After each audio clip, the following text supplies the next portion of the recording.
Bonjour tout le monde. Est-ce que vous m'entendez?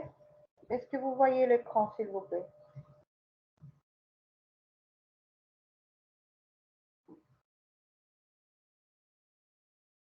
Répondez-moi, s'il vous plaît.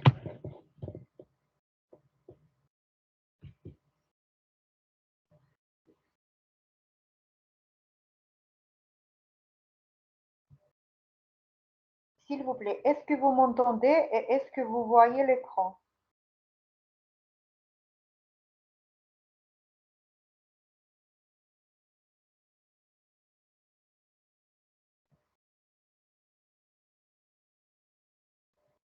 Je n'ai pas reçu votre réponse.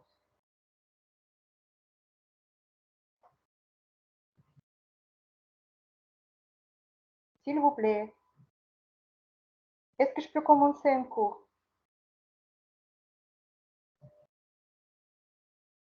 Est-ce que quelqu'un peut me répondre? Oui, Donc, vous entendez et vous voyez l'écran.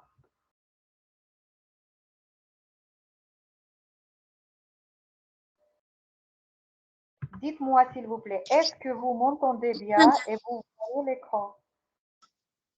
Oui, madame. Très bien, donc je commence un cours. Alors, aujourd'hui, on continue de parler de l'expression de l'information génétique. Comme vous avez bien compris, l'expression d'un gène consiste ou bien comporte deux étapes. La première, c'est une transcription en ARN, dont on a parlé la dernière fois. Et deuxième étape, c'est la traduction qui, en effet, consiste en synthèse des protéines. Donc, la traduction correspond à un phénomène de la synthèse des protéines. Pourquoi on l'appelle ça la traduction? Parce qu'il s'agit de la traduction d'un langage des nucléotides en langage des acides aminés. Voilà. Bon. Donc, la traduction se base ou bien se repose sur le code génétique. Qu'est-ce que ça veut dire le code génétique? Le code génétique, en effet, définit la correspondance entre la séquence en nucléotides qui se trouve sur l'ARN messager et la séquence en acide aminé de la protéine qui sera synthétisée. Voilà, le principe du code pour la première fois a été établi par Francis Crick, c'est celui qui était d'ailleurs qui a découvert le modèle de l'ARN en 1961. Et ils ont eu le prix de Nobel aussi, non, c'est l'autre, le code déchiffré par ces trois chercheurs qui ont eu le prix de Nobel en 1968. Alors, donc, le code génétique se base sur le principe que chaque trois nucléotides, le triplet, qu'on appelle le codon, code un acide aminé. Voilà, donc avant de parler de tout ça, on va parler des principales caractéristiques du code génétique. Comme je viens de dire, chaque triplet définit un codon. Ces codons, ces triplets, se forment à partir de quatre bases azotées. Vous savez très bien, donc c'est A, C, G et U. Donc les deux qui sont les bases puriques, A et G et cytosine et uracile sont des bases pyrénétiques. Donc soit on peut avoir 4 à la puissance 3 possibilités, soit 64 codons. Parmi ces 64 codons, 3 qui correspondent à aucun acide aminé et sont appelés des codons non-sens. Il s'agit des codons qui définissent le stop, c'est-à-dire la terminaison de la traduction, et les autres sont appelés des synonymes, voilà, qui codent pour différents acides aminés. Alors, le code génétique est dégénéré ou bien on utilise le terme redondant. Qu'est-ce que ça veut dire? Ça veut dire que un acide aminé peut être codé par plusieurs codons. Ou bien on peut définir autrement, plusieurs codons peuvent coder un seul acide aminé. Donc, pourquoi c'est comme ça? En effet, vous savez très bien, il existe 20 acides aminés et il existe 64 codons. Donc, par conséquent, il y a encore 44 codons qui sont des codons supplémentaires.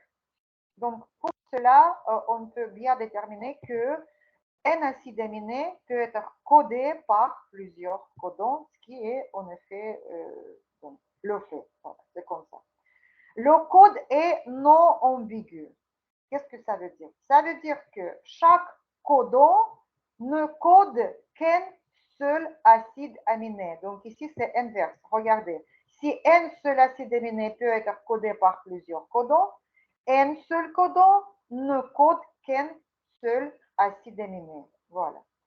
Le codon contient le codon stop dont je dis ici. Donc, il s'agit en effet les trois codons non-sens UAA, UAG et UGA et un seul codon d'initiation AUG qui en même temps code pour un acide aminé méthionine. Le code est non chevauchant. Qu'est-ce que ça veut dire? Ça veut dire qu'on doit lire le code génétique codon par codon. C'est-à-dire, regardez, AAA, TCT, GAC, AAA. Et on ne peut pas lire AAA, après on revient à AAT, après TGA, GAC, etc. D'accord? Donc, il n'y a pas de chevauchement, sauf certains gènes prokaryotes et certains gènes mitochondriales peuvent être chevauchants parce que le génome est petit et à cause de cette, comment dire, pour économiser la taille de l'ADN, il n'y a pas beaucoup de séquences, donc il peut arriver que certains gènes peuvent être chevauchants. Voilà. Le code est comma free, soit anti-continu. C'est-à-dire, on lit codon par codon sans faire la pause. Regardez, donc AAA, TCT, et pas par exemple AAA, après point, on dit virgule, CTG, virgule, CAA, non. Donc, c'est pas comme ça, c'est exactement codon par codon, de façon continue, sans faire l'espace entre les codons successifs. Voilà. La lecture du code repose sur le cadre ouvert de la lecture. Ou bien on appelle ça ORF, ou bien pour être plus précis, ORF, qui veut dire Open Reading Frame. Qu'est-ce que ça veut dire cette ORF? L'ORF correspond à une séquence qui est supposée codante et qui pour une protéine et qui commence par le codon d'initiation et qui se termine par l'un des codons stop. En effet, par exemple, dans la génomique, quand on recherche les gènes sur la séquence d'ADN, on recherche plutôt les ORF, c'est-à-dire ces séquences codantes qui commencent par codon d'initiation et qui se terminent par un codon stop. Voilà. Le code est quasi universel. Qu'est-ce que ça veut dire quasi universel? Ça veut dire que le code est universel car il est valable pour toutes les espèces, tous les individus, quelle que soit l'espèce, sauf quelques exceptions. C'est pour ça qu'on dit quasi. Quelles sont ces exceptions? En effet, le code génétique se diffère un petit peu pour les gènes nucléaires, c'est-à-dire qui se trouvent dans le noyau, et pour les gènes mitochondriaux. D'accord? Sauf, qu'est-ce que je voulais vous dire? Cela concerne des animaux, des insectes, etc., des mammifères, par exemple. Voilà. Par contre, chez les plantes, le code génétique est universel et il n'y a pas du tout la différence entre le code pour les mitochondries ou bien les chloroplastes ou bien pour les gènes nucléaires. Voilà. Mais chez les mammifères, chez les animaux, donc chez l'homme, bien sûr, le code est quasi universel. Voilà. Par exemple, le codon AGA correspond à une arginine dans une cellule normale pour les gènes nucléaires et par contre, dans la mitochondrie, il s'agit d'un codon stop. Mais c'est juste seulement quelques différences. 3-4 codons qui ne sont pas les mêmes. Alors, donc, pour lire, pour traduire la séquence d'ARN messager en séquence en acide aminé, on utilise le code génétique qui peut être représenté par un tableau soit par exemple comme ça, soit je vais vous montrer d'autres possibilités. Donc, dans ce tableau, la première lettre se trouve à gauche. Vous pouvez voir ici 4 lettres. La deuxième lettre du triplet du cordon se trouve en haut et la troisième lettre se trouve à droite. Donc, après l'intersection de ces 3 lettres, en intersection, on va trouver l'acide aminé recherché. Par exemple, regardez bien ici, U, U, U, et ainsi U, U, C. C'est 2 triplets, 2 codons pour le même acide aminé phénylalanine. Donc, ici, vous pouvez bien voir qu'il existe, comme j'ai déjà dit, que le code génétique est redondant ou bien dégénéré. Vous pouvez bien voir qu'il existe, par exemple, un acide aminé leucine qui est codé par 6 codons, isoleucine par 3 codons, valine pour 4 codons, phénylalanine 2, sérine 4, choline 4, etc. Donc, vous pouvez bien voir qu'il y a certains acides aminés qui sont, voilà. D'ailleurs, il n'y a aucun acide aminé qui est codé ainsi, méthionine, juste AEG. Les autres, tous, minimum 2 codons qui codent pour cet acide aminé. Voilà, vous pouvez bien voir ici, en plus, les 3 codons stop. Ah oui, il y a encore tryptophane. Je n'ai pas fait attention. Voilà, je vous propose deuxième tableau. Donc ici, en même temps, il utilise la désignation par 3 lettres, par exemple phénylalanine comme F, leucine comme le, proline pro, sérine ser, etc. Et en plus, des fois, la chaîne peptidique peut être codée pour encore gagner l'espace, pas par ces 3 lettres, mais par contre, pour chaque acide aminé, il y a une lettre majuscule, voilà, F, L, I, V, etc. S, P, voilà, T, N, etc. Voilà. Soit vous pouvez trouver le code génétique sous forme de ce cercle. Plutôt ici, il y a 3, 4 même cercles. Donc, premier cercle représente la première lettre au milieu, G, U, A, C. Deuxième cercle représente deuxième lettre. Et troisième cercle représente troisième lettre. Et après, par exemple, GAU, on va trouver acide aminé asparagine, qui soit D, qui est utilisé. Voilà, ça, il s'agit de codons stop. Et méthionine ici, comme début, via codon d'initiation. Voilà, donc, mais tous les comment dire, codes génétiques, c'est très facile à décoder quand même.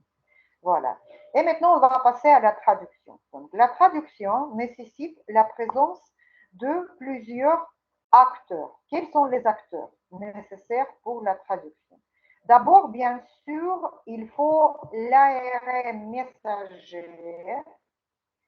C'est cet ARN qui fournit l'information pour la traduction. Et voilà. Donc, c'est-à-dire cet ARN messager va servir d'une matrice pour la traduction pour les ribosomes qui vont se propager sur cet ARN messager pour lire la séquence et pour la traduire en acide aminé. Deuxième acteur, c'est l'ARNT. L'ARNT ou bien l'ARN de transport ou bien l'ARN de transfert, on dit aussi. Donc, il s'agit d'un ARN molécule qui est un adaptateur entre le code génétique finalement et entre l'ARN messager, c'est-à-dire entre la séquence en nucléotide sur l'ARN messager et entre les acides aminés qui vont constituer le peptide. Voilà, donc l'ARNT. Troisième acteur, c'est le ribosome qui est considéré comme une fabrique de la synthèse des protéines. Donc, c'est ici où se produit cette synthèse, où se produit la catalyse de la formation de la liaison peptidique entre les acides aminés adjacents et formation finalement de cette chaîne polypeptidique. Voilà. Donc, bien sûr, il faut les briques, si vous voulez, les acides aminés qui vont constituer prochainement la chaîne polypeptidique. et qui sont apportés par l'ARN T. Et il faut des facteurs protéiques, de nombreux facteurs protéiques qui participent à chaque étape de la traduction. Et bien sûr, il faut de l'énergie qui est sous forme soit de GTP, soit de ATP. Voilà. Donc, ça, après, je vais vous dire. Donc, en effet, la forme active, c'est GTP et c'est l'hydrolyse de GTP permet de tirer ou bien permet de fournir plutôt l'énergie pour un processus ou bien une étape de la traduction quelconque. Alors, et on va commencer d'abord par l'ARN de transport. L'ARN de transport ou bien de transfert, l'ARNT. C'est une molécule sous forme, vous pouvez bien voir, d'une feuille de trèfle. Voilà, vous pouvez bien voir, ça ressemble beaucoup. Ça, c'est sa structure en 3D, on peut dire. Voilà, comme formation en 3D. Et ça, c'est juste voilà, comme ça. Alors, cette ARN, vous pouvez bien voir que cette ARN de transport est là les régions qui sont bicaténaires. Voilà, ici, ici, ici, ici, d'accord. Sauf, vous savez très bien que l'ARN est considérée comme une molécule monocaténaire, mais quand même, elle peut former ces régions bicaténaires à cause de la complémentarité, les bases sur le bras. D'accord. Alors, à cause de des séquences palindromiques, on l'appelle ça. Donc, cet ARN de transport possède quelques sites actifs, quelques sites qui sont nécessaires pour la traduction. D'abord, il existe le site appelé anticodon. Anticodon. C'est le site qui est constitué de 3 nucléotides qui sont antiparallèles et complémentaires d'un codon. Voilà, vous pouvez bien voir, ça c'est le codon sur l'ARN messager. Et ça c'est anticodon. Pourquoi anti? Parce qu'il est antiparallèle et complémentaire dont on trouve sur l'ARN T. Voilà, regardez. Donc ici, le sens 5'3' codon CUC. Ici, donc de ce côté-là, 5', 3', ça c'est une première position, deuxième, troisième, G, A, G, ce qui correspond à un acide aminé leucine. Bon, donc deuxième site actif, c'est le site qui est reconnu par une enzyme aminoacyle T-ARN synthétase qui se trouve à l'extrémité 3' de cet ARNT et où se produit la fixation de l'acide aminé spécifique à un anticodon et par conséquent à un codon. D'accord? Donc, on l'appelle ça le bras accepteur. Donc, cette enzyme reconnaît ce site et fixe l'acide aminé correspondant. Alors, en effet, pour chaque acide aminé, il existe son propre ARN T. Voilà. D'accord. Bon, qu'est-ce que je voulais encore dire? Donc, l'ARN T qui possède au niveau de son bras accepteur l'acide aminé est appelé l'ARN T chargé. Par contre, l'ARN T qui a été libéré du lieu de traduction et qui ne comporte plus l'acide aminé est appelé l'ARN T déchargé. D'accord? Voilà, donc c'est à peu près pour avoir une idée par rapport à tous ces sens, tous ces codons, anticodons. Ça, c'est le bras codon d'ADN. Regardez, 3' CTA. Ça, c'est le bras matrice qui est complémentaire et antiparallèle. Donc, ici, on va trouver l'autre sens TAG. Ça, c'est l'ARN messager transcrit. Ce codon a le même sens que celui du bras codon et la même séquence du codon, sauf que T est remplacé par E. D'ailleurs, je vous ai déjà dit que ce triplet qui correspond à un codon et qui se trouve sur le bras codon d'ADN est appelé gênant. Donc, et sur l'ARN M, on va trouver codon. D'accord? Donc, CUA. Ça, c'est l'anticodon dont on trouve sur l'ARN T qui correspond à ce codon, qui est antiparallèle, voilà, et complémentaire. Donc, ça, c'est UAG. C-U-A, U-A-G. C'est ça le sens finalement, d'accord? Première position, deuxième, troisième. Ici, ça première, deuxième, troisième. Et cet anticodon, voilà, apporte un acide aminé leucine qui correspond à ce codon, C-U-A. Voilà, parce que le code est décodé par rapport à des codons. Voilà. On peut vérifier si vous voulez. C-U-A, tout de suite on revient, par exemple ici. C-U-A, et on va trouver le signe. Ou bien ici, C-U-A, on va trouver le signe. Voilà. Alors, donc, la traduction commence par l'installation au niveau de l'ARN messager, l'ARNT initiateur. C'est-à-dire, c'est cet ARNT qui reconnaît le codon d'initiation AUG et qui apporte le premier acide aminé méthionine. Donc, il existe une petite différence entre les deux types cellulaires. Chez les prokaryotes, cette méthionine, regardez bien, est méthylée. Donc, et on a une formule méthionine. Regardez bien ici, d'accord? Par contre, chez les eucaryotes, méthionine n'est pas formulée. Pour cela, ARNT initiateur prokaryote est désigné comme F-méthionine ARNT formule méthionine et ARNT initiateur comme méthionine ARNT. D'accord? Voilà. Donc, d'ailleurs, méthionine est codée par AUG chez les eucaryotes. Chez les prokaryotes, une formule méthionine peut être codée soit pour AUG, soit pour GUG. C'est-à-dire il y a deux codons qui peuvent servir d'un codon d'initiation. Voilà. Donc, maintenant, je voulais vous parler un peu de théorie du Wobble qui permet d'expliquer la dégénérescence du code génétique. Si vous vous rappelez, voilà, regardez.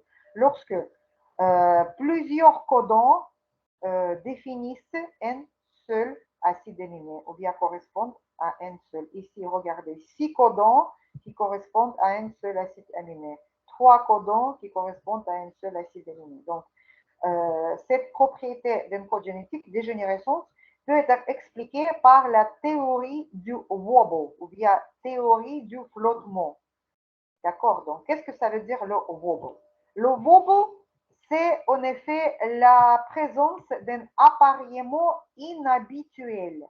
Qu'est-ce qu'on appelle l'appareillement habituel? Tout de suite, on fait un petit rappel sur les règles de Chargaff qui postulent que il y a autant de A que T, G et C, et qui finalement reflètent ces deux types d'appareillement entre les deux bras complémentaires comme AT, GC. Mais en effet, il existe la possibilité de l'appareillement qui est considéré comme inhabituel et qui peut être assuré par la présence d'une base appelée inosine qui est analogue de guanine qui, lorsque cette base azotée se trouve au niveau de la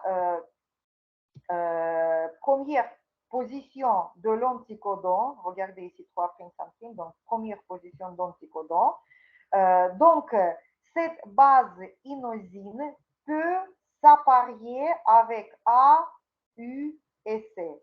D'accord? Par contre, guanine s'apparie uniquement avec C. C'est cela qui permet d'avoir, c'est-à-dire un seul ARNT qui porte inosine en première position de l'anticodon, permet l'appariement avec 3 codons différents. Et ce qui finalement, tous les trois codons définissent le même acide aminé et il suffit d'un seul acide aminé pour qu'il puisse s'apparier avec ces codons. Voilà, donc, c'est-à-dire le wobble, cet appariement inhabituel permet d'expliquer la dégénérescence. Regardez bien ici. Voilà, donc, tous les synonymes, c'est-à-dire les codons qui définissent le même acide aminé, se diffèrent, pas tous, la plupart, par la troisième base. C'est ceux qui, par exemple, lorsqu'il y a deux synonymes, ou bien quatre, ou bien trois, ça vous avez vu au niveau d'un tableau. D'accord? Regardez, quatre synonymes, quatre codons, codent pour le même acide aminé. D'ailleurs, ici, il y a encore deux qui sont différents, mais on parle de ce cas-là. Voilà. Donc, maintenant, regardez ici. Ça, c'est codon. Donc, finalement, troisième position du codon, c'est ça, n'est pas toujours important pour définir l'acide aminé correspondant. D'accord? Il s'agit de la première position de l'anticodon. D'accord? Ici, lorsque euh, dans la première position de l'anticodon, on va trouver inosine qui est analogue de guanine. Cette inosine peut s'apparier avec U, A et C. Et regardez bien, donc U, A et C. C'est-à-dire un seul ARN T de transport est suffisant pour décoder les trois codons et qui codent pour le même acide aminé. Voilà ce qui peut expliquer la dégénérescence du code génétique. Voilà. Donc, l'acteur suivant de la traduction, c'est les ribosomes. Les ribosomes. Donc, les ribosomes, ce sont des complexes ribonucléoprotéiques qui sont composés des ribosomiales, comme vous voulez. D'accord? Donc, je n'ai pas donné ici quelles sont les protéines. Normalement, vous avez fait ça en cytologie. Pour nous, ça, c'est peu importe maintenant. Ça fait partie de la cytologie. Alors, donc, en effet, les ribosomes prokaryotes diffèrent par leur taille, qui est déterminé par un coefficient de sédimentation et par leur composition. Ce n'est pas une ribosomie, c'est une ribosomie qui constitue ces ribosomes. Chaque ribosome possède de deux sous-unités, la grande ou bien grosse sous-unité, vous pouvez trouver les deux termes, et petite sous-unité. Donc, chez les prokaryotes, le ribosome 70S est composé de la petite sous-unité 30S et grande sous-unité 50S. Pour les eucaryotes, le ribosome 80S est composé de la petite sous-unité 40S et la grande 60S. Bon, donc il ne faut pas oublier, il s'agit uniquement d'un coefficient de sédimentation. Pour cela, la taille de ce ribosome n'est pas la somme de ces deux coefficients. D'accord? Donc 70 n'est pas égal à 30 et 50 et 80 n'est pas égal à 40 et 60. Il ne faut jamais additionner ici. D'accord? Bon, donc le rôle des ribosomes, c'est assurer un bon positionnement de tous les acteurs. Voilà, vous pouvez bien voir ici le ribosome, c'est-à-dire à son état actif, d'accord? Donc, bon positionnement de l'ARN messager, de l'ARN de transport et bien sûr les ARN ribosomiques qui se trouvent, qui constituent les sous-unités ribosomiques. Donc, les trois types d'ARN sont liés, si vous voulez, sont unis dans le ribosome. Bon, donc le ribosome assure ce bon positionnement les uns par rapport aux autres. Comme je viens de dire, il existe deux sous-unités. La petite se lie à où se produit la fixation, si vous voulez, l'ARN messager, d'accord? Et des ARN T dont chacun possède son site. Donc, en effet, on peut voir au cours du travail, on peut voir juste deux ARNT. Voilà, donc c'est ici où se logent les ARNT. Par contre, la grande sous-unité assure la la liaison catalytique de la liaison peptidique, car elle comporte une enzyme qui catalyse cette liaison, formation de cette liaison. Voilà. Donc, le ribosome possède plusieurs sites actifs. C'est quoi ces sites?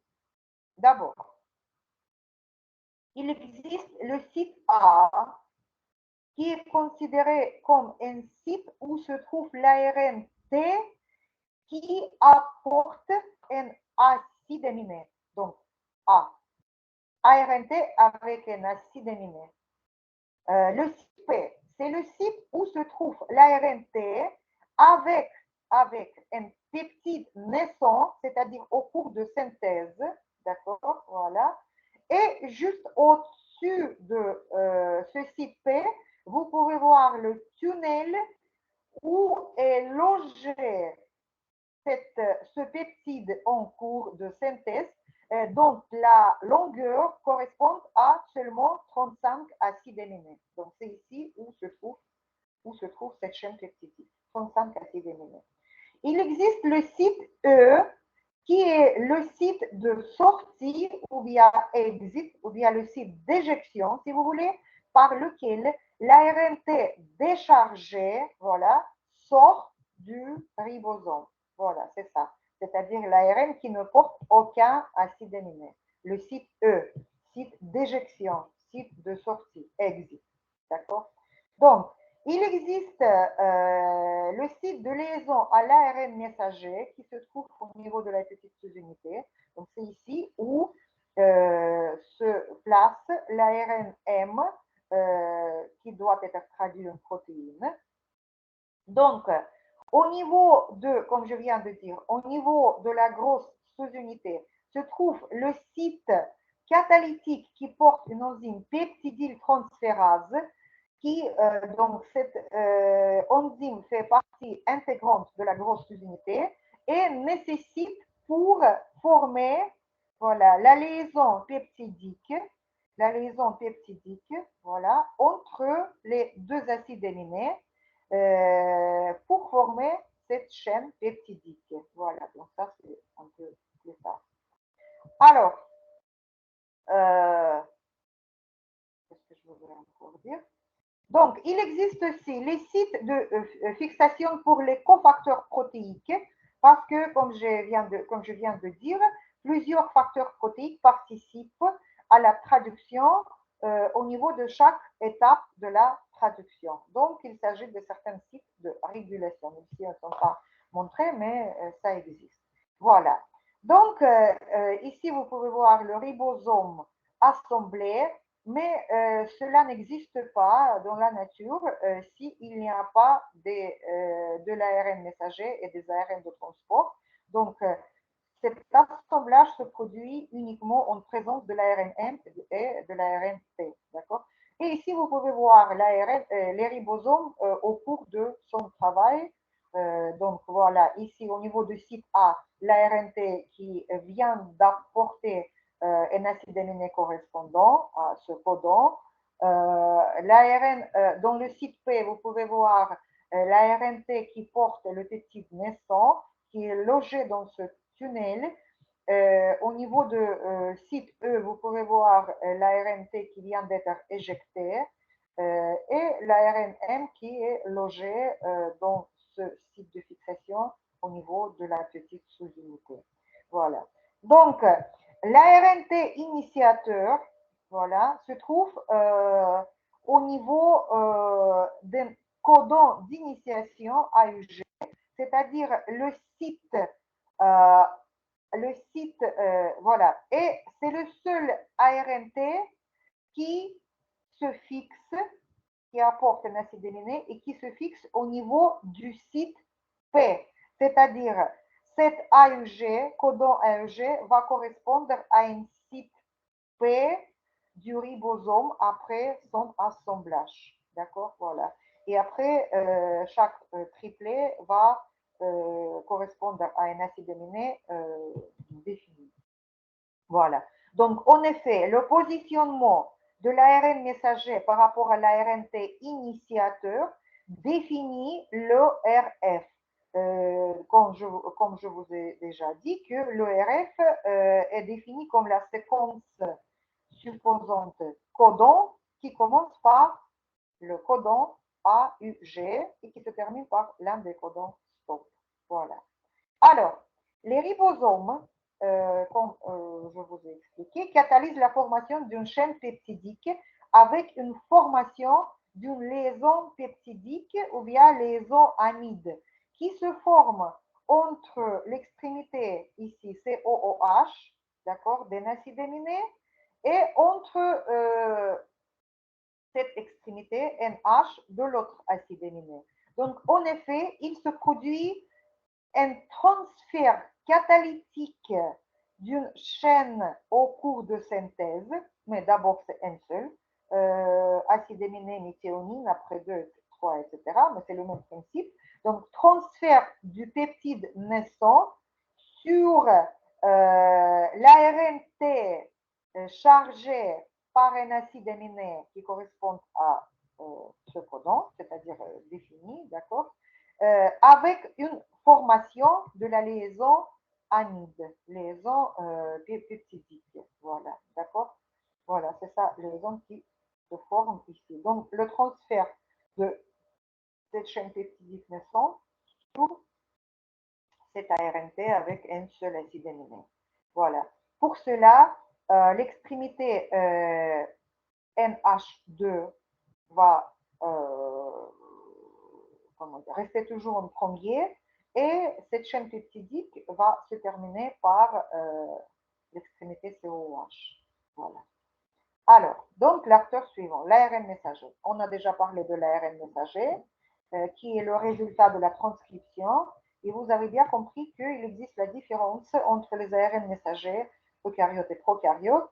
D'abord, premièrement, par rapport à le processus de la maturation et par rapport à un fait que l'ARN, je ne sais pas est-ce que je vous ai dit ça ou non, par rapport à un fait que l'ARN messager des eucaryotes est appelé l'ARN monocistronique car il ne code pour une seule protéine. Donc, pourquoi cistronique? Donc, mono, c'est clair, c'est un. Cistron, normalement, le terme cistron définit ou bien correspond à une séquence codante pour une protéine. D'accord? Donc, on peut dire le gène, mais en effet, quand on parle de la protéine, on dit cistron. La séquence qui code pour la protéine, dont on trouve au niveau de l'ARN messager, est appelée cistron. D'accord? Donc, par contre, chez les prokaryotes, car les gènes sont organisés en opérons et tous les gènes qui appartiennent au même opéron sont transcrits à partir d'un seul promoteur en un seul ARN messager. Cet ARN messager porte l'information pour tous les gènes structurants de cet opéron et il est appelé, nommé l'ARN-M polycistronique. Donc, il existe plusieurs séquences codantes pour des protéines. Donc, par conséquent, cet ARN messager sera traduit en plusieurs protéines différentes. Donc, la séquence de chacune correspond à cette séquence codante. Voilà, d'accord. Donc, et on va commencer par l'ARN messager eucaryote.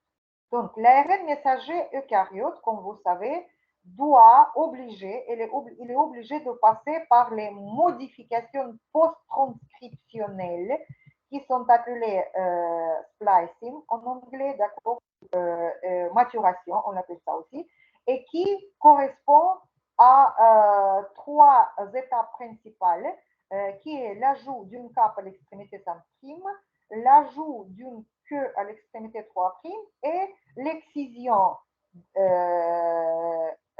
des introns avec un épissage, avec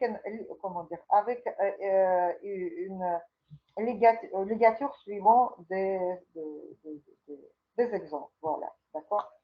Donc, voilà l'ARN messager monocistronique qui code pour une seule protéine et cette séquence est définie par l'ORF. Voilà le site d'initiation, de la traduction et le site stop, start et stop.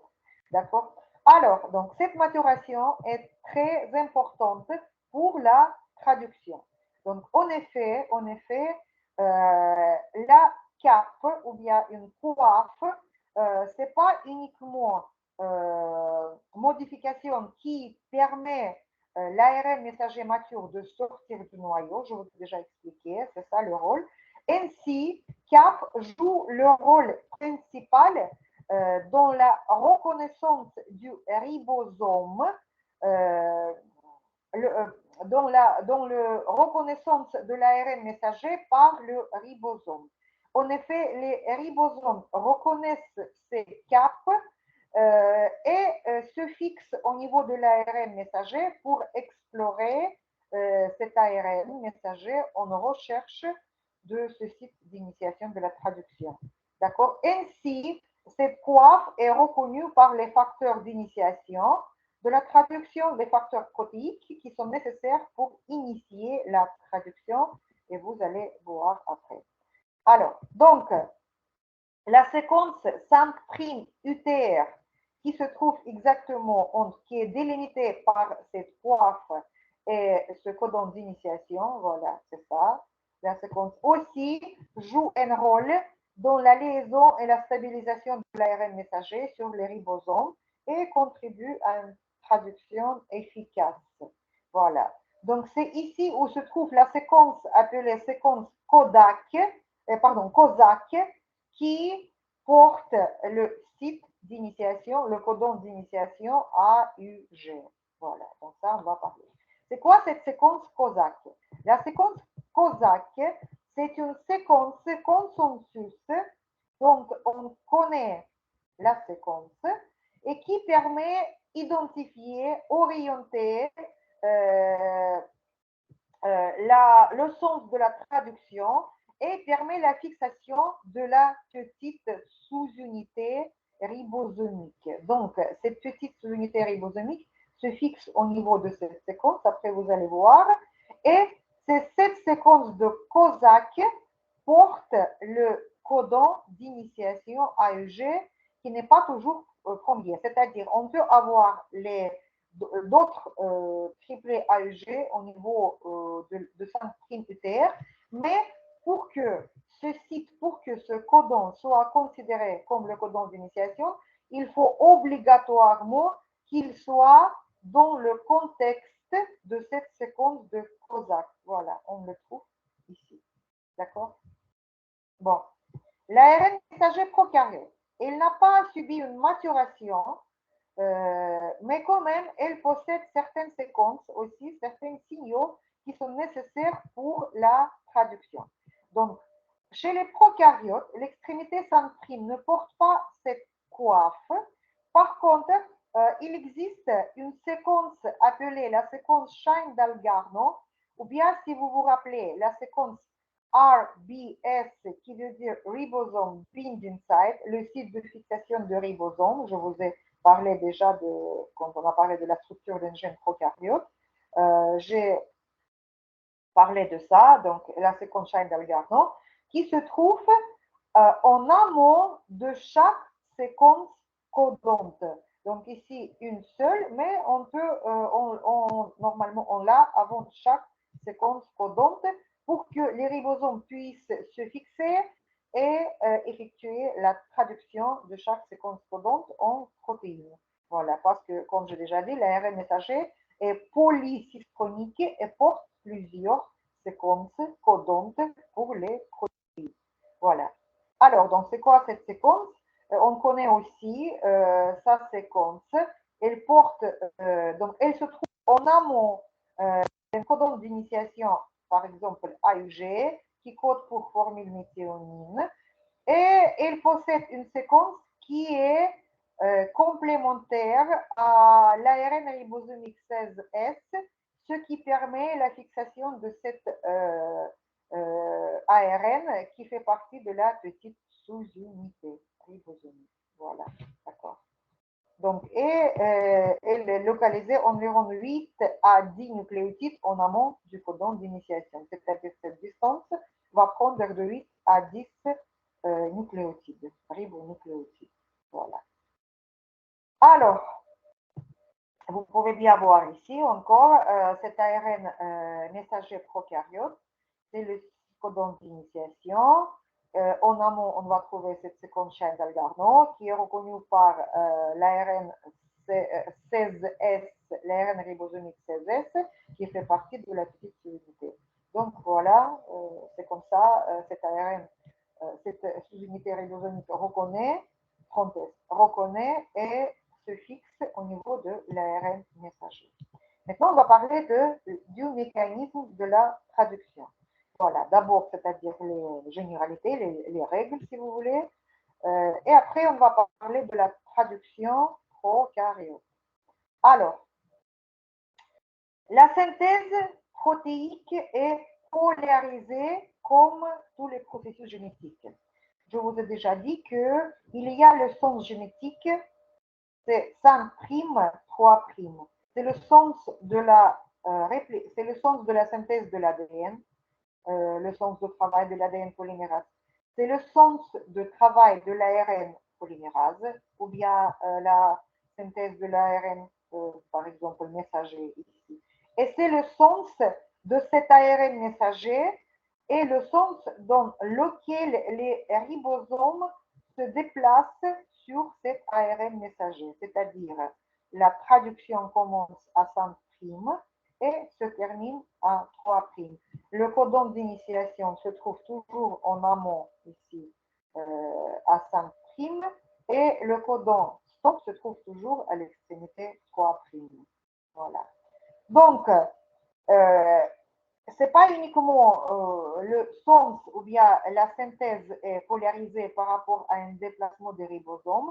La chaîne peptidique synthétisée est aussi polarisée et elle possède deux extrémités. C'est NH2 terminal dont on trouve, voilà, et qui correspond plutôt à un premier acide aminé, d'accord, et l'extrémité COOH qui correspondent à un dernier acide aminé synthétisé, c'est-à-dire ajouté, voilà, polymérisé.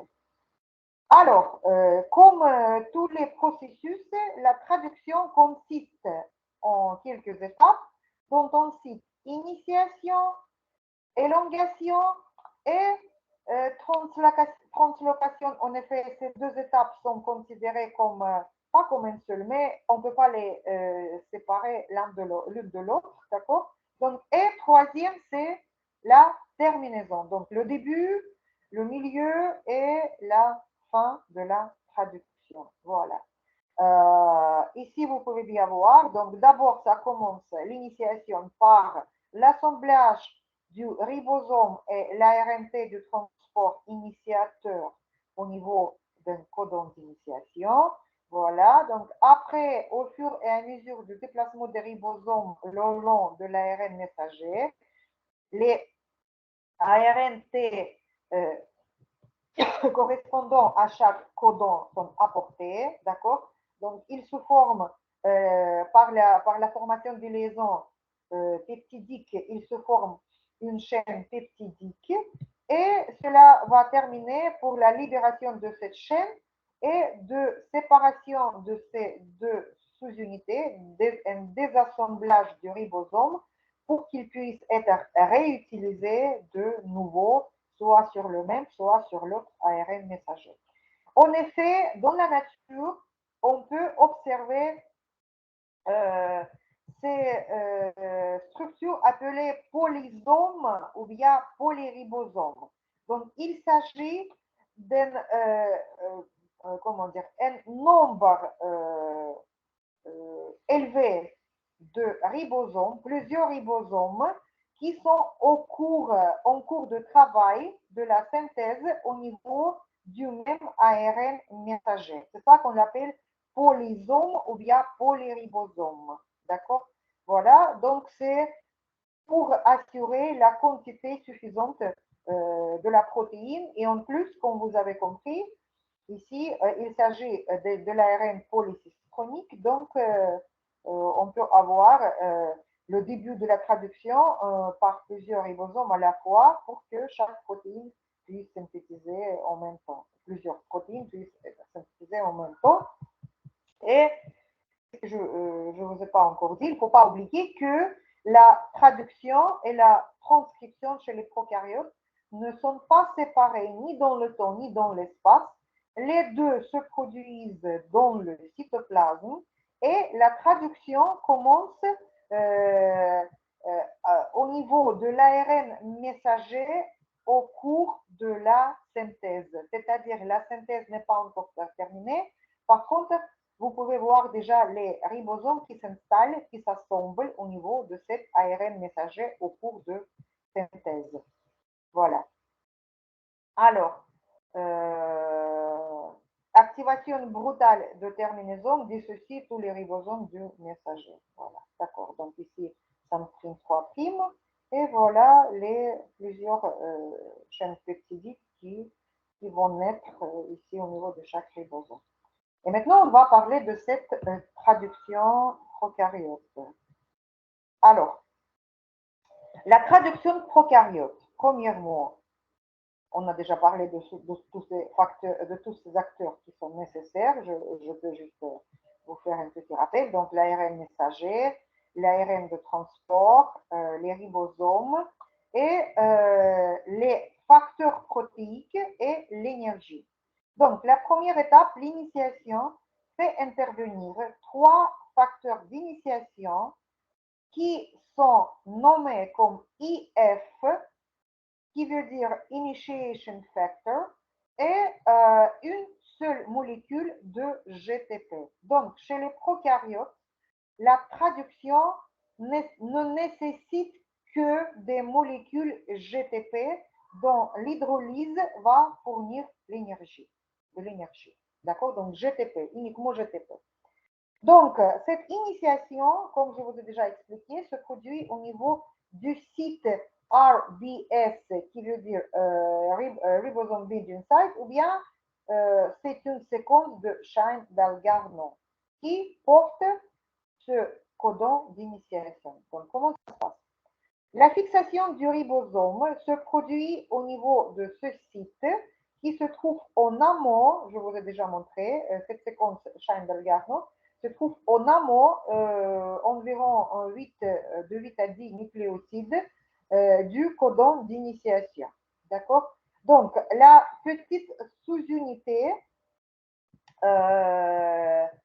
se fixe en présence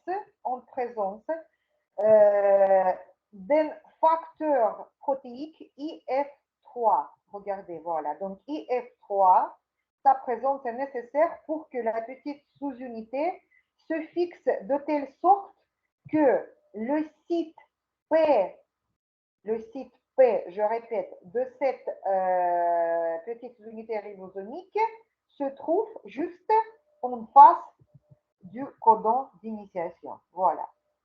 Donc,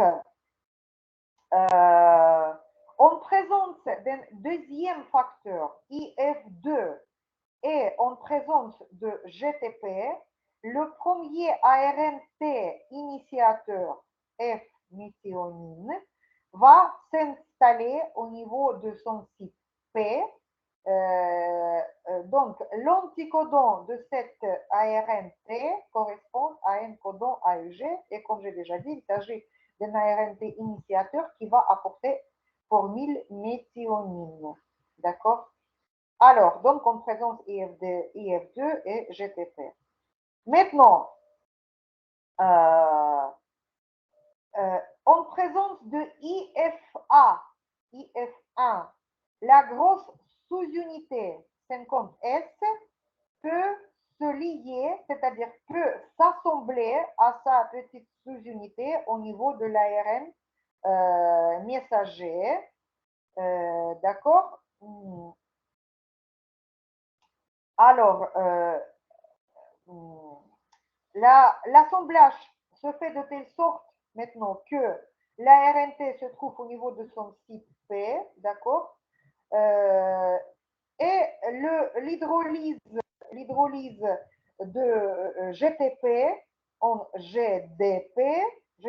GDP permet la fixation de cette grosse unité, la liaison à l'ARN messager et la libération de tous ces trois facteurs pour qu'ils puissent être réutilisés. Voilà.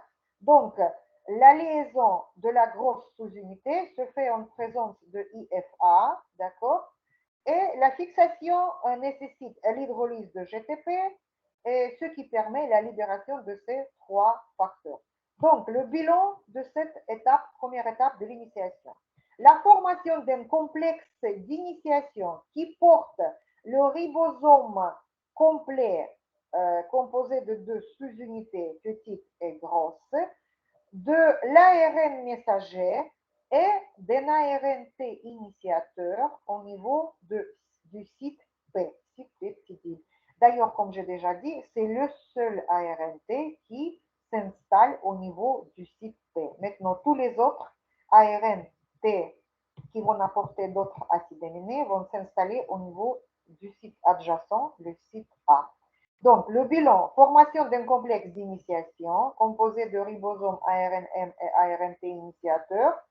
Trois facteurs protéiques ont été utilisés, IF1, IF2 et IF3, et une seule molécule de GTP a été hydrolysée. Et environ 30 nucléotides sont en contact avec un seul ribosome. Voilà.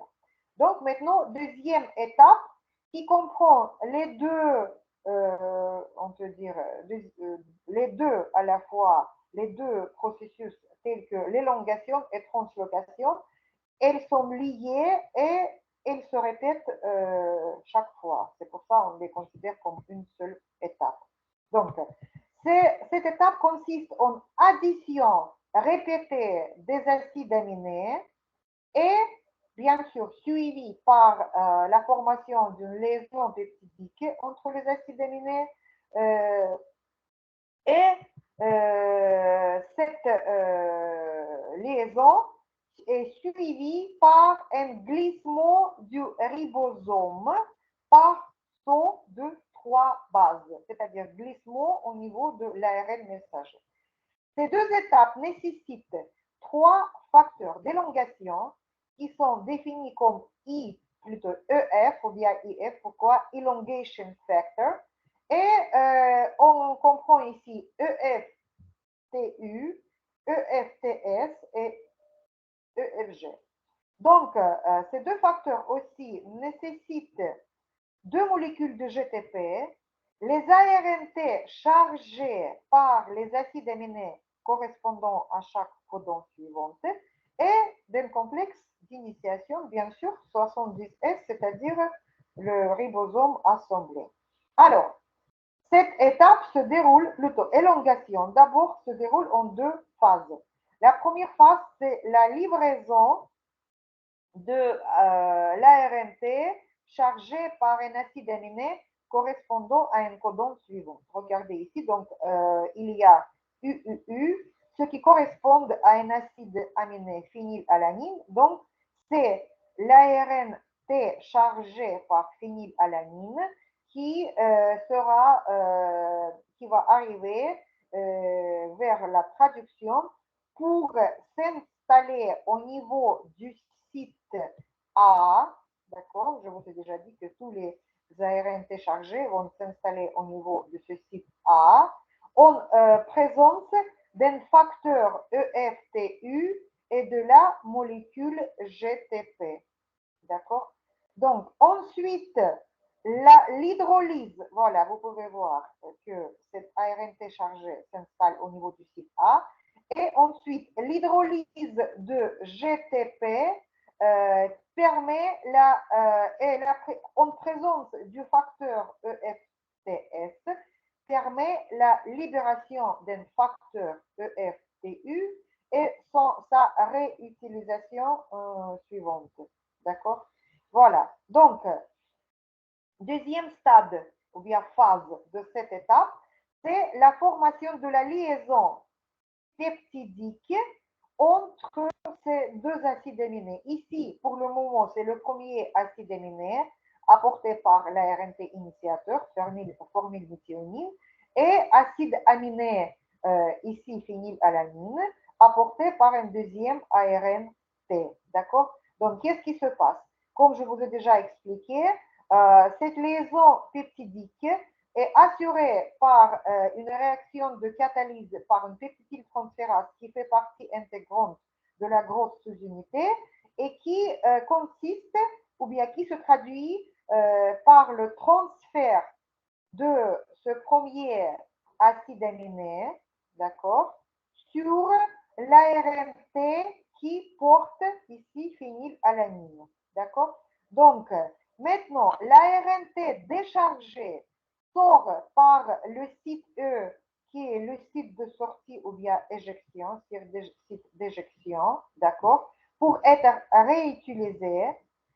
Maintenant, deuxième étape ici, appelée la translocation, qui fait reloquer cet ribosome sur la distance de 3, sur un pas de 3 nucléotides, c'est-à-dire qui correspondent à 3 codons, en présence d'un troisième facteur EFG qui, en effet, c'est une enzyme translocase qui permet cette translocation en présence de GTP, et plutôt c'est l'hydrolyse de GTP permet d'assurer cette translocation. Donc, cette translocation se fait de telle sorte que maintenant, l'ARNT qui porte 10 peptides se trouve au niveau du site P et le site A devient vacant et permet l'installation d'un ARNT suivant qui correspond à ce codon. Donc ici, c'est le SIN. Donc, cette phase de livraison se répète et tout ça se reproduit jusqu'à la terminaison de la traduction. D'accord? Donc maintenant, c'est deux chaînes, plutôt deux peptides qui seront transférés sur troisième acide aminé après tripeptide qui sera transféré sur l'ARNT chargé, etc., etc. Donc, le ribosome, chaque fois, se déplace en faisant un pas ou bien un son sur 3 nucléotides. Donc, le bilan de cette première, comment on l'appelle, comment on peut dire, première partie ou bien première, je ne sais pas comment dire, première étape d'élongation, c'est la formation de 10 peptides, c'est ça, utilisation d'une enzyme peptidyltransférase qui fait partie de la grosse unité, 3 facteurs protéiques et 2 molécules de GTP. 3 facteurs ont été utilisés et 2 molécules de GTP ont été hydrolysées. Donc, pour ne pas oublier, première, pour libérer le premier facteur d'élongation, EFTU, d'accord, et deuxième, pour permettre la translocation du ribosome. Voilà, 2 molécules de GTP ont été hydrolysées. Donc, maintenant, voilà, ici, vous pouvez bien voir encore, donc, c'est codon A, pour premier acide aminé, codon 2, qui correspond à deuxième acide aminé, codon 3, qui correspond à troisième. Et voilà, le site A où s'installent les ARNT chargés, le site P qui porte le peptide naissant, le site E par lequel l'ARNT déchargés sont libérés. Et voilà, donc ça c'est le mouvement du ribosome de 5' vers 3'. Donc c'est ça, en effet, le processus. Donc la terminaison. La terminaison se produit lorsque le ribosome arrive au site A qui correspond à l'un des codons stop, UAA, UAG ou bien UGA. Donc, en effet, aucun acide aminé ne correspond à ce codon.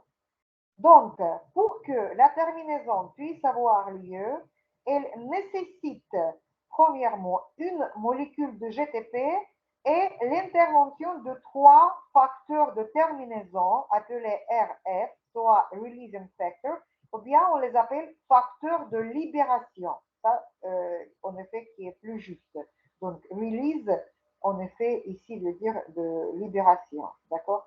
Alors, donc ces trois facteurs, c'est RF1, RF2 et RF3. Donc, en effet, ces trois facteurs peuvent former des complexes dont la structure en 3D est proche à celle de l'ARNT. Si vous vous rappelez, il s'agit de la structure qui correspond ou bien qui ressemble plutôt à une feuille de trèfle. D'accord? Donc ici, il peut s'agir d'un complexe de RF1 avec RF2 ou bien RF1 ou bien RF3. Donc, en effet, premier complexe reconnaît ces deux codons, UAA, UAG, et deuxième complexe reconnaît UAA et UGA. Voilà la différence. Alors, donc, en effet, c'est pas l'ARNT, d'ailleurs, il n'existe pas l'ARNT qui peut reconnaître ce codon, d'accord? C'est les facteurs de libération des complexes de ces facteurs qui reconnaissent ce site, ce codon stop. Qu'est-ce qui va se produire? Donc, après la fixation de l'un des complexes de ces facteurs de libération, la peptidyltransférase est activée en hydrolase, ce qui permet la libération, c'est-à-dire l'hydrolyse de liaison entre cette chaîne peptidique et l'ARNT, d'accord, au niveau d'un bras accepteur. La chaîne peptidique est libérée, d'accord. Après, c'est-à-dire l'hydrolyse de GTP permet la libération de ce facteur et désassemblage de deux sous-unités ribosomiques. Donc, l'ARNT déchargé est libéré. Le ribosome, les deux sous-unités se séparent pour être réutilisées et la chaîne peptidique va subir un clivage pour éliminer ce premier acide aminé formylméthionine. Alors, la traduction est terminée, mais elle peut être recommencée encore au niveau du site d'initiation de la traduction. Voilà, c'est ça le mécanisme de la traduction. Maintenant, la traduction eucaryote. En effet, les étapes de la traduction eucaryote sont les mêmes, sauf bien sûr, il existe quelques différences. Parmi les premières, d'ailleurs, j'ai déjà parlé de ça, c'est le fait que la traduction est séparée de la transcription dans le temps et dans l'espace. Pour ne pas oublier, la transcription se fait dans le noyau et résulte en ARN messager précurseur qui va subir une maturation pour sortir du noyau où cet ARN messager maintenant peut être traduit en protéines. Donc, premièrement, il faut le temps pour la maturation et pour la sortie. Et deuxièmement, c'est pas, donc ici c'est le noyau, ici c'est le cytoplasme. Voilà. Alors, deuxième, la différence existe au niveau de l'initiation. Donc, au niveau de l'initiation, premièrement, la traduction implique l'hydrolyse c'est-à-dire implique deux molécules pour fournir de l'énergie, c'est ATP et GTP. Chez les prokaryotes, c'est uniquement GTP qui est nécessaire pour fournir de l'énergie. Deuxièmement, il existe plusieurs dizaines de facteurs protéiques d'initiation qui sont nommés E, petit e, IF, donc chez les prokaryotes, il n'y a pas de E, qui veut dire Eukaryotic Initiation Factor, d'accord? Donc, c'est pas trois dizaines. Troisièmement, l'ARNT initiateur n'est pas formulé On a déjà parlé de ça. Donc, il ne s'agit pas de formylméthionine, il s'agit de méthionine qui est apportée par cet ARNT initiateur. Donc, l'initiation se fait au niveau d'un codon AEG qui fait partie de la séquence de COSAC. Si vous n'avez pas oublié, le codon AEG chez les prokaryotes ne fait pas partie de la séquence Shine-Dalgarno. Cette séquence est juste considérée comme le site de fixation des ribosomes. Donc ici, la séquence de COSAC qui porte ce codon, qui n'est pas toujours le premier, c'est-à-dire on peut avoir le codon AEG qui n'est pas dans ce contexte, d'accord? Et par conséquent, il n'est pas considéré comme le site d'initiation. Donc, c'est uniquement AEG qui se trouve dans le contexte de cette séquence sera considéré comme qui va définir le RF et qui sera considéré comme le site, comme le codon d'initiation. Voilà. Donc, chez les eucaryotes, la sous-unité 40S qui comporte déjà l'ARNT au niveau de ce site recherche cette coiffe à 5', c'est-à-dire les ARN messagers sont reconnus par cette coiffe, par les ribosomes, d'accord? Donc, cette petite sous-unité qui contient, ici c'est pas mentionné, qui contient l'ARNT initiateur, explore cette 5' UTR en recherche de la séquence de COSAC qui comporte le codon d'initiation. Voilà. Donc, et c'est après, il se produit l'assemblage du ribosome avec la grosse sous-unité. Voilà. Donc, il s'agit de l'ARF qui va commencer la traduction. Donc, élongation fait intervenir les facteurs d'élongation qui sont nommés EEF1 alpha, EEF1 bêta et EEF2. Voilà. Donc, en effet, il s'agit des mêmes facteurs, c'est-à-dire qui jouent les mêmes rôles, sauf qu'ils sont nommés autrement et chaque facteur consomme de l'énergie. Terminaison nécessite un seul facteur de libération, ERF, GTP dépendant, qui reconnaît les trois codons stop. Voilà. Donc, comme d'habitude, on va parler un peu des antibiotiques qui peuvent inhiber la traduction pour arrêter la propagation des bactéries qui, normalement, une fois infectent la cellule, ils doivent effectuer l'expression de ces gènes pour assurer sa multiplication. Alors, de nombreux antibiotiques sont capables d'interférer avec chacune des étapes de la synthèse.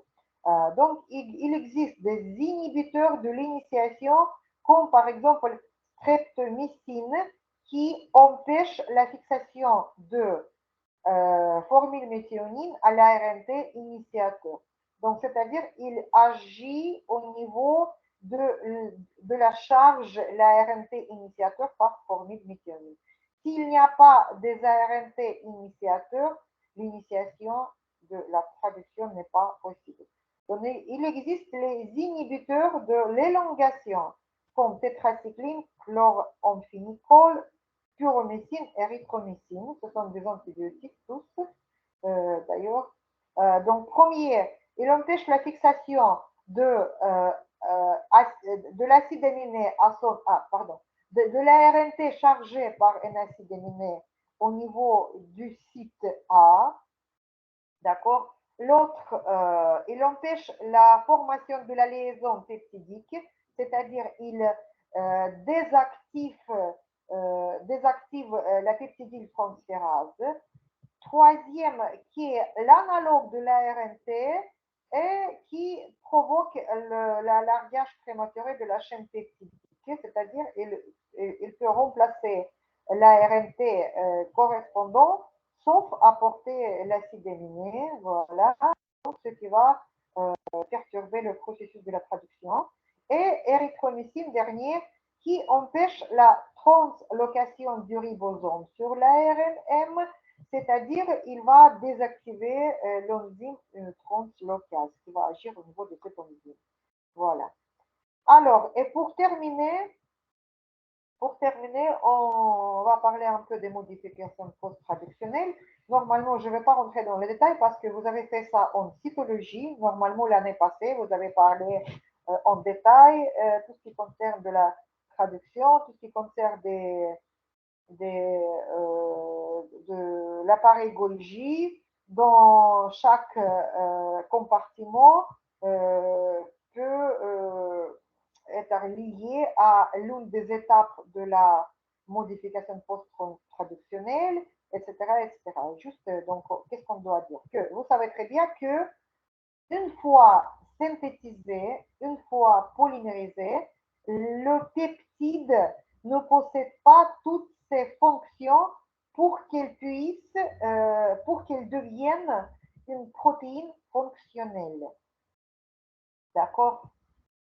Alors, pour que la protéine devienne une protéine fonctionnelle, pour qu'il puisse acquérir toutes ses propriétés, il faut que cette protéine subisse une maturation qui comporte plusieurs modifications post-traductionnelles, modifications chimiques. Donc, pour quel but? Cette maturation est nécessaire pour, premièrement, réguler l'activité des protéines pour qu'elles deviennent fonctionnelles. Deuxièmement, pour étiqueter des protéines, c'est-à-dire pour mettre une étiquette qui permet d'assurer la destination de cette protéine, c'est-à-dire assurer le transport de la protéine dans le lieu correspondant, ou c'est-à-dire soit par exemple dans un compartiment ou qui nécessite la présence de cette protéine, ou par exemple cette protéine doit être sécrétée, etc. Vous savez très bien que chaque protéine maintenant acquérit une étiquette,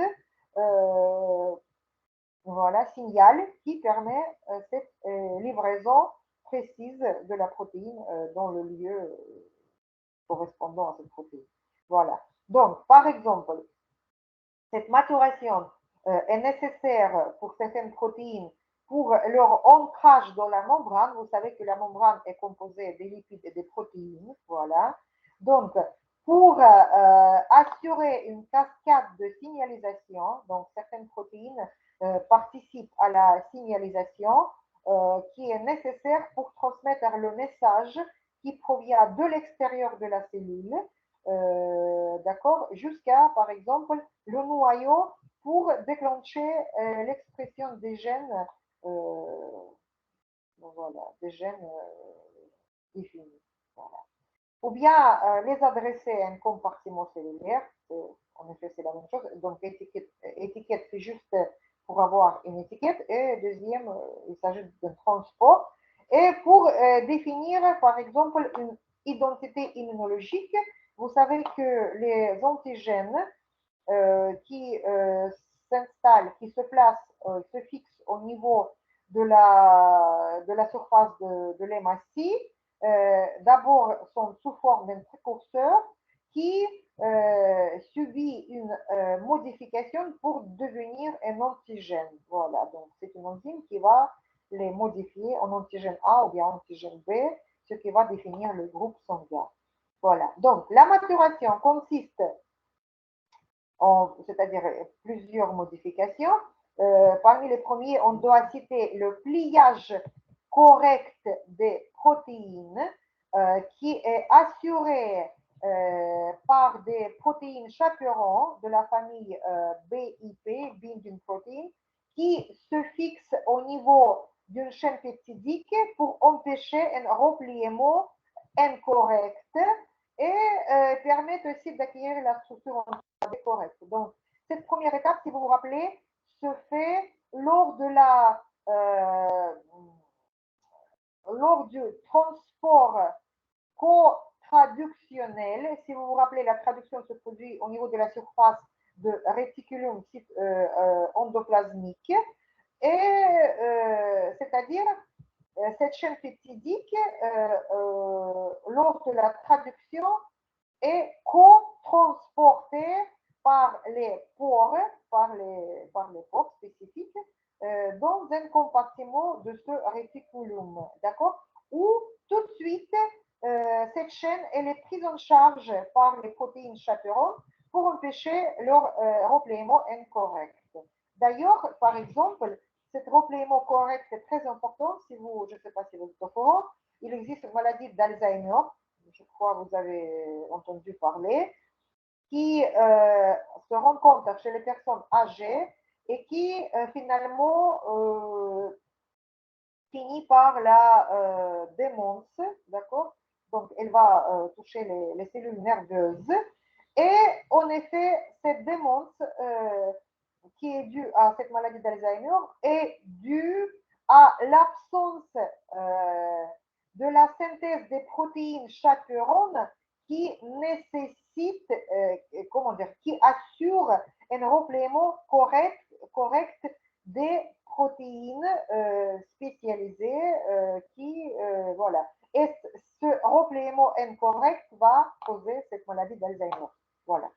Bon, donc, parmi d'autres modifications, on peut citer la formation des ponts disulfures entre les résidus cystéines assurés par les isomérases qui sont nécessaires pour former une protéine fonctionnelle, certaines protéines fonctionnelles.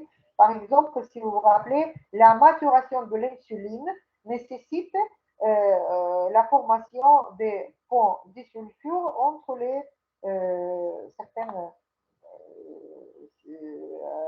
résidus cystéines de la chaîne peptidique.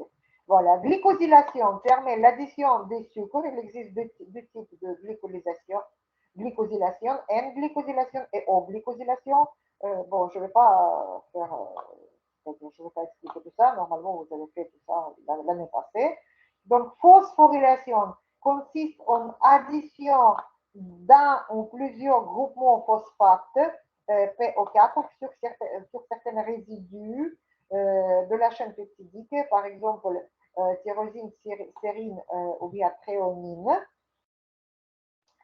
et qui constitue la modification post-traductionnelle capitale des protéines. Donc, ces protéines modifiées interviennent dans un très grand nombre de processus cellulaires, comme la différenciation, division, prolifération, apoptose, signalisation. Sulfatation, c'est la modification la plus courante qui consiste en addition d'un groupement sulfate SO4 à une tyrosine.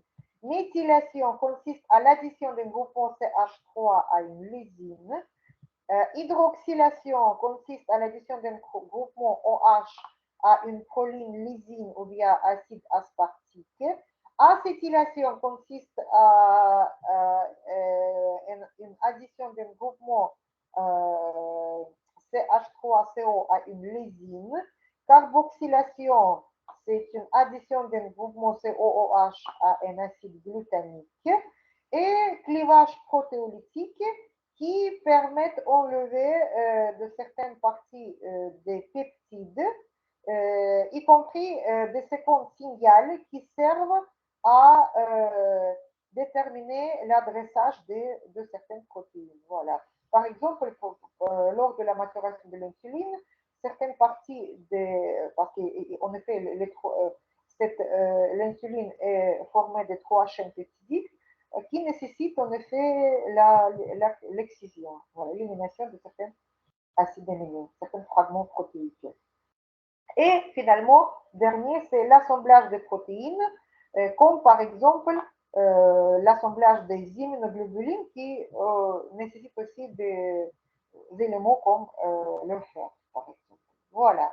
Donc, et on peut terminer maintenant. Est-ce que vous avez des questions?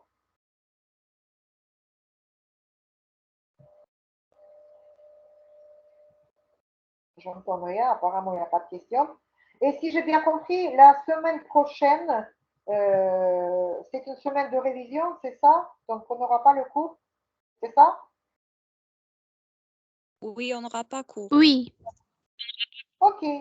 Donc, voilà, c'est bon. Bonne soirée à tout le monde et au revoir. Merci, madame.